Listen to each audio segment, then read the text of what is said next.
अगर अपने चाहतानी की गीतांजलि म्यूजिक के वीडियो सबसे पहले अपने तक पहुंचे ता लाल बटन दबा के चैनल के सब्सक्राइब करें और बेल आइकन दबावे के ना भूलें।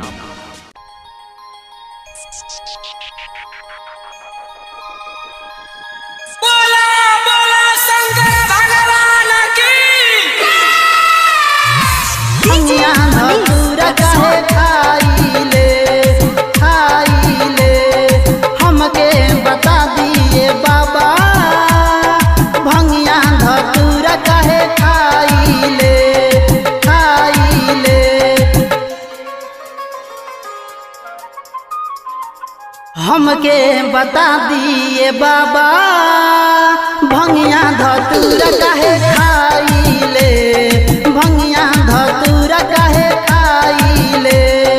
हमके बता दिए बाबा भंगिया धतूरा काहे खाइले, भंगिया धतूरा काहे खाइले।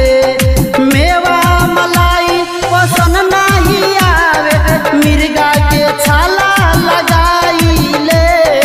हमके बता दिए बाबा भंगिया धतूरा काहे खाइले, भंगिया धतूरा काहे खाइले, खाइले। डीजे मनीष रक्सौल भंगिया धतूरा काहे खाइले, खाइले।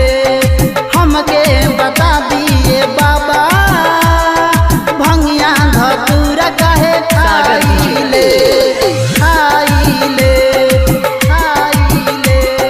कैसन बारे मन खोजेला छन छन भंगिया खाएला रुसी जाइले, भंगिया खाएला रुसी जाइले। कैसन बारे मन खोजेला छन छन भंगिया खाएला रुसी जाइले।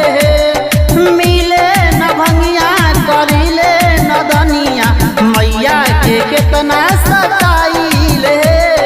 हमके बता दिए बाबा भंगिया धतूरा काहे खाइले, भंगिया धतूरा काहे खाइले। डीजे मनीष रक्सौल भंगिया धतूरा काहे खाइले, खाइले। हमके बता दिए बाबा भंगिया धतूरा काहे खाइले, खाइले, खाइले। जब जब आवे सावन मन हो जाला पावन, मंदिर में आके बसी जाइले, मंदिर में आके बसी जाइले। जब जब आवे सावन मन हो जाला पावन, मंदिर में आके बसी जाइले। सुखल सनहिया गावे भजनिया, इनको पर दया बरसाई न है। हमके बता दिए बाबा भंगिया धतूरा काहे खाइले, भंगिया धतूरा काहे खाइले, काहे खाइले। सुरताल से मचावे धमाल गीतांजलि म्यूजिक बीरगंज।